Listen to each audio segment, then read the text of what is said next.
सौमित्रों जय सोमनाथ। ओम नमः शिवाय। प्रिय मित्रों, તમારો દિવસ શુભ રહે, મંગલમય શુભકામના હું દિલ્હીમાંથી જોગીભાઈ વ્યાસ આપ સૌનું આપણી જોઈશમાં પુનઃ હાર્દિક સ્વાગત કરું છું। મિત્રો, આજનો જોઈશું આજનો શુભ પંચાંગ।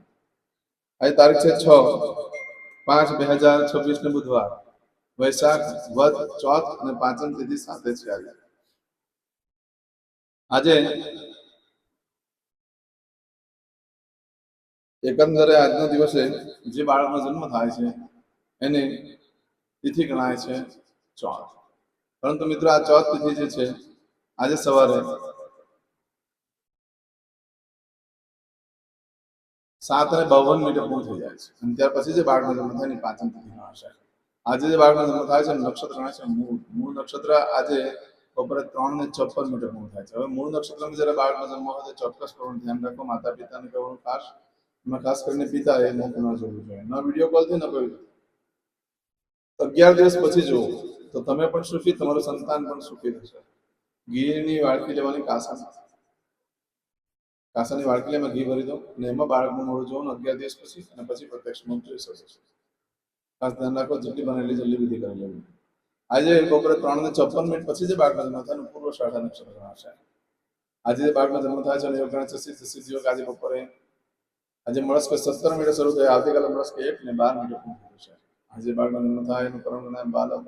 આ બાલવ કરણ આજે સવારે 7:52 પૂર્ણ થઈ જાય ત્યાર પછી જે બાળકનો જન્મ થાય એનું બૌલવ કરણ ગણાશે। આજે જે બાળકનો જન્મ થાય છે એની રાશિ ગણાય છે ધન। ધન રાશિ અક્ષર રાશિ ભવપદો ધન રાશિનો સ્વામી ગુરુ ગણાય છે। આજે આખા દિવસમાં કોઈ પણ બાળકનો જન્મ થાય એની રાશિ તિથિ વાર નક્ષત્રમાં જન્મ થાય એ બધા શુભ અશુભ હોય એની ચોક્કસ પ્રમાણે વિધિ કરી લો, જેથી કરીને જીવન સરળ બની જાય। આજે જો કે અમારા સબસ્ક્રાઇબ નહીં થયો કે અમારા ઘર પરિવારથી કોઈ પણ સદસ્યની વર્ષગાંઠ છે, મેરેજ એનિવર્સરી છે, એ બધાને મારી ઘણી ઘણી શુભકામના। તમારા જીવનમાં ખૂબ પ્રગતિ ઉન્નતિ થાય, ભગવાન શંકર તમારી બધી મનોકામના પૂર્ણ કરે હું સોમનાથ દાદાને પ્રાર્થના કરું છું। સવારમાં ઉઠી સૌથી પહેલા આજે સુકન કરી લો, આખું વર્ષ તમારું સુંદરથી વ્યતીત થશે। આજે જે કોઈ મારા સબસ્ક્રાઇબ મિત્ર, અમારા ઘર પરિવારથી કોઈ પણ સદસ્ય મારા કોઈ પણ કાર્ય કરવા માટે જઈ રહ્યા છો, કોઈ ઇન્ટરવ્યુ આપવા જરૂરી છે, કોઈ નોકરી ધંધા માટે જરૂરી છે, આજના દિવસે કોઈ પરીક્ષા આપવા જરૂરી છે, આજે કોઈ દેશ વિદેશની યાત્રા માટે જરૂરી છે, આજે ધર્મક્ષેત્રની કોઈ યાત્રા માટે જરૂરી છે, આજના દિવસે કોઈને ઓપરેશન હોય, કોઈને ડિલિવરી હોય, કોઈની સગાઈ હોય, કોઈની સખીની પૂજા હોય, હવે કોઈ પણ કાર્ય તમે કરવા જઈ રહ્યા તો કાર્યમાં તમને સારામાં સારી સફળતા પ્રાપ્ત થાય ભગવાનને પ્રાર્થના કરું છું। પરંતુ મિત્રો, આજના દિવસે તમે કોઈ પણ કાર્ય કરવા માટે નીકળો આપણી ચોક્કસ ચર્ચા પર જઈ પ્લેલિસ્ટમાં જઈ એટલું સુકન કરીને એટલું સારી સફળતા મળી શકે છે। આજે બુધવાર છે, આજે ગાયને મગ ખવડાવવાનું બહુ મહત્વ હોય છે। ગાયને મગ ખવડાવવાથી રાહુ બુધ પ્રસન્ન થાય, તે રીતે ખાટા મીઠા ફળ ખવડાવવાથી પણ પ્રસન્ન થાય છે। આજના દિવસે તમને કોઈ પાવૈયા મળી જાય છે, તમે દાન દક્ષિણા આપીને આશીર્વાદ લઈ લો, ભાગ્ય બદલાઈ જતું હોય છે। આજના દિવસે તમે કોઈ પણ કાર્ય કરવા માંગો તેનો ચોક્કસ શુભ સમય છે, આપણે જોઈ લઈએ। આજે સવારે 6 થી 9 વાગ્યા સુધીનો સમય શુભ રહેશે, સવારે 10:30 થી બપોરે 12 વાગ્યા સુધીનો સમય શુભ રહેશે, બપોરે 3 થી સાંજે 6 વાગ્યા સુધીનો સમય શુભ રહેશે, સાંજે 7:30 થી રાત્રે 12 વાગ્યા સુધીનો સમય શુભ રહેશે અને આવતીકાલે મળસ્કે 3 થી 4:30 વાગ્યા સુધીનો સમય શુભ રહેશે। આ તો આજના દિવસે જે શુભ સમય છે આખા દિવસનો તે તમને કહ્યું, પણ નિયમ પ્રમાણે ભાઈઓ મિત્રો આજના દિવસે સવારે 7:52 પછીથી શુભ મધ્યમ સમય છે, સામાન્ય યોગ દિવસ ગણાય। એટલે અનિવાર્ય સંજોગોમાં કામ કરવા હોય તો જ કરજો, બાકી આજે બહુ મોટા કોઈ કાર્ય કોઈ સાહસ કરશું નહીં, લાંબા સમયના ગાળાનું કાર્ય કરશો નહીં। આજે બપોરે 3:54 સુધીમાં તમારે જો કોઈ વસ્તુ ચોરાઈ ગઈ કે ખોવાઈ ગઈ તો મળવાની શક્યતા 9 દિવસમાં છે, બાકી શક્યતા ઓછી છે। આ સમયગાળા દરમિયાન તમે કોઈ પણ કાર્ય કરો છો એ લાંબા સમયનું સુખ આપનાર વસ્તુ બનતી હોય છે। આજના દિવસે જેને લગ્ન કુંડલીમાં 2 મેરેજના યોગ લખેલા હોય, લોકો આજે મેરેજ કરે છે તો આજીવન લગ્ન જીવનમાં કોઈ પ્રોબ્લેમ આવતો નથી અને છૂટાછેડા પણ નથી થતા અને એકબીજા પ્રત્યે ખૂબ આકર્ષણ થાય, એકબીજાની બધી આશાઓ પરિપૂર્ણ થતી હોય છે। આજના દિવસે જે લાંબા ગાળાના કાર્યો છે એ બધા કરી શકો છો। મંગળસૂત્ર ખરીદી કરી શકાય છે પતિના સુખના માટે। પતિનું આરોગ્ય ખરાબ રહેતું હોય તો મંગળસૂત્ર આજે ખરીદી કરી લો, તેનું સુખ લાંબો સમય સુધી રહેશે। આજના દિવસે કોઈ તમને મિત્ર મળી જાય છે જીવન સાથી માટે તો સારસ બેલડીની જેમ એકબીજાને ખૂબ ભરપૂર પ્રેમ કરતા હોય છે। આજે ઇન્ટરવ્યુ આપવા માટે પણ શ્રેષ્ઠ, ખરીદી કરવા માટે પણ શ્રેષ્ઠ, વેચાણ વેપાર વ્યવસાય કરવા માટે પણ શ્રેષ્ઠ દિવસ છે। આજે નવા વસ્તુ ધારણ કરવાથી આધ્યાત્મિકતા વધી જાય છે, પરંતુ તમારા કપડાં ધોબીને આપી દે તો ખોવાઈ જાય, ચોરાઈ જવાની શક્યતા ઊભી થતી હોય છે. પણ ચાલે, ધાર્મિકતા આવી, આધ્યાત્મિકતા આવી બહુ જરૂરી છે આ જમાનામાં. એટલે આજે નવસ્ત્ર પણ પહેરી શકાય છે. પરંતુ આવું બધું જે ફળ છે એ તમને આજે બપોરે 3:54 સુધીમાં મળે. આજે બપોરે 3:54 થી લઈ આવતીકાલે સાંજે 6:46 સુધીમાં તમે જે કાર્ય કરો છો એનું પણ આપણે જોઈ લઈએ. ખોવાઈ જાય, ચોરાઈ જાય તો શું ફળ પ્રાપ્ત થાય તો જોઈ લઈએ. તો આ સમયગાળા દરમિયાન તમારી કોઈ પણ વસ્તુ ચોરાઈ ગઈ કે ખોવાઈ ગઈ તો મળવાની શક્યતા બિલકુલ ઓછી છે. આ સમયગાળા દરમિયાન તમે કોઈ પણ કાર્યનો આરંભ કરો છો, ખરીદી કરો છો તો તમને ખૂબ જવાબદારી વધી જશે. બધી જ જવાબદારી તમારા પર આવી જાય છે. માટે આજે એવો કોઈ કાર્ય ન કરશો જેનાથી તમને વધારે ટેન્શન આવી શકે, વધારે જવાબદારી આવી શકે વગર કારણ. આમ તો આજે આઝાદી મેળવવા માટેનું નક્ષત્ર છે. આઝાદી મેળવવા માટે એટલે જે કોઈ પ્રકારનું બંધન થઈ ગયું હોય કોઈને, પછી સીમા બંધન હોય, ગામની રહેવાનું બહાર નીકળવાનું બંધન હોય, કે ગામની અંદર આવવાનું બંધન હોય, અથવા તો તમને આજે કોઈ રોગથી તમે પીડાઈ રહ્યા છો, કોઈ મેલી વસ્તુથી પીડાઈ રહ્યા છો, એ બધી વસ્તુમાંથી આઝાદ થવા માટે, બહાર નીકળવા માટે જો આજે પ્રયત્ન કરવામાં આવે તો સારામાં સારી સફળતા મળી શકે છે. આજના દિવસે કોઈ પણ દીકરીના લગ્ન થયા હોય.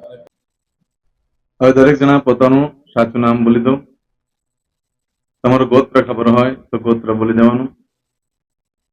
પછી બોલવાનું છે અહમ, મમ, આત્મન, શ્રુતિ, સ્મૃતિ, પુરાણોક્ત, પુણ્ય, ફલ, પ્રાપ્તિ, અર્થમ, અપ્રાપ્ત, લક્ષ્મી, પ્રાપ્તિ, અર્થમ, પ્રાપ્ત, લક્ષ્મી, ચિરકાલ, સૌ, રક્ષણાત્મક, લોકેવા, સભાયામ, રાજદ્વારે, વ્યાપારે, વિદ્યા અભ્યાસે, દેશે, વિદેશે, સર્વત્ર, યશ, કીર્તિ, વિજય, લાભાદિ, પ્રાપ્તિ, અર્થમ, મમ, અખિલ, કુટુંબસ્ય, આયુ, આરોગ્ય, ऐश्वर्यादि, प्राप्ति, अर्थम, मम, जन्म, समय, तथा च विप्र, वृंदानां, जन्म, समय, जन्म, कुंडली, मध्ये, स्थित, ग्रहः, गोचर, ग्रहः, महादशा, अंतर्दशा, प्रत्यंतर्दशा, तथा च योग, युति, दृष्टि, मध्ये, शुभ फल, प्राप्ति, अर्थम, भय, रोग, शत्रु, बाधा, दोष, मारण, तारण, मंत्र, तंत्र, अरिष्ट, दोष, पीड़ा, निवृत्ति, अर्थम, भूत, प्रेत, पिशाचादि द्वारा रचित अरिष्ट दोष निवृत्ति अर्थम मम सकल मनवांछित फल. હવે તમારા મનમાં જે કઈ ઈચ્છા હોય તે બોલી જવાનું.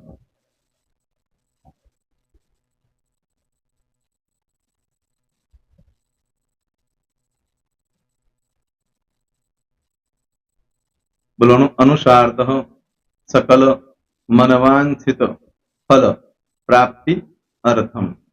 હવે જે બરકતની પૂજા વાળા છે એ લોકો તો આ બધું બોલવાનું જ હોય છે, એ લોકો માટે કોઈ સ્પેશિયલ નથી. પણ જે લોકોએ હવે જે કહું છું તે લોકોએ જ બોલવાનું, જેના લગ્ન થઈ ગયા હોય એ લોકોએ બોલવાનું છે. મમ દાંપત્ય જીવન મધ્યે સુખાકારી પ્રાપ્તિ અર્થમ પુત્ર પૌત્રાદિ સંતતિ પ્રાપ્તિ અર્થમ. આ સંતાન પ્રાપ્તિ વાળા માટે પણ આવી જાય છે એમાં.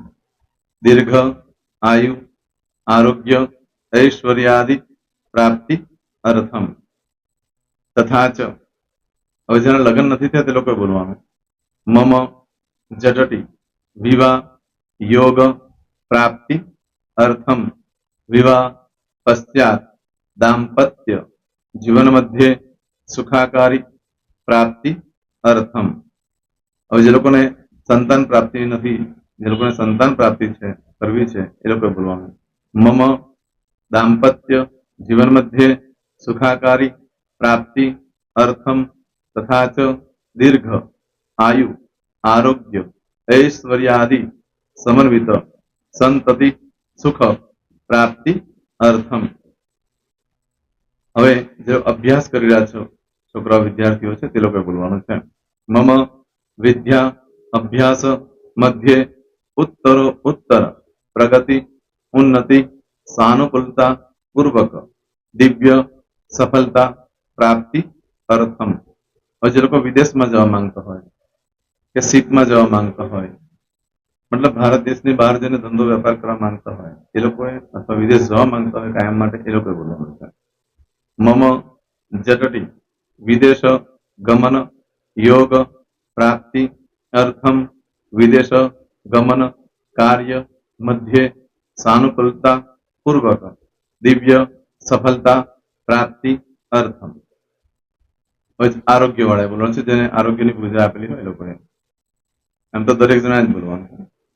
બોલો. મમ આયુ આરોગ્ય ઐશ્વર્યાદિ પ્રાપ્તિ અર્થમ.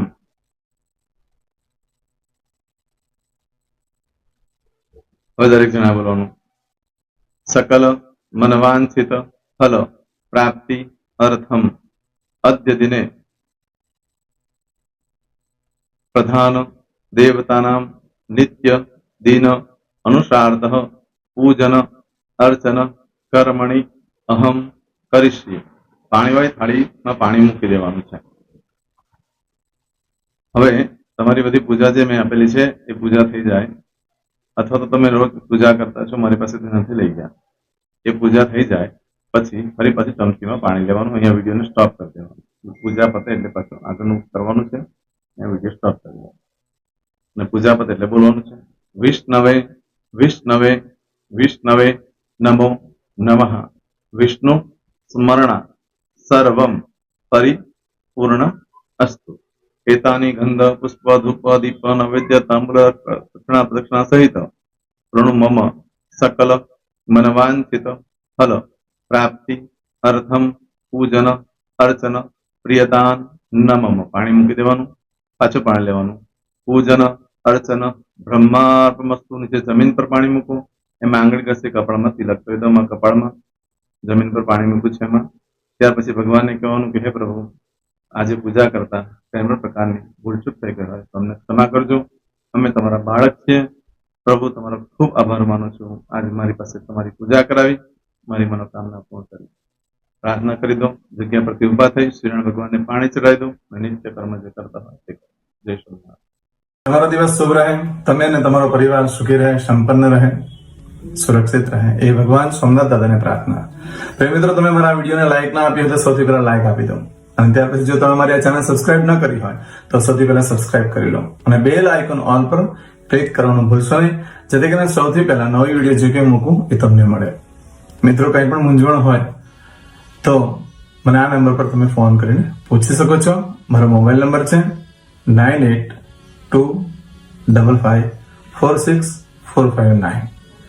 મિત્રો, કોમેન્ટ્સમાં જય સોમનાથ લખવાનું ભૂલશો નહીં. ફરી પાછા નવા વિડીયો સાથે મળીએ. ત્યાં સુધી સૌને જય સોમનાથ.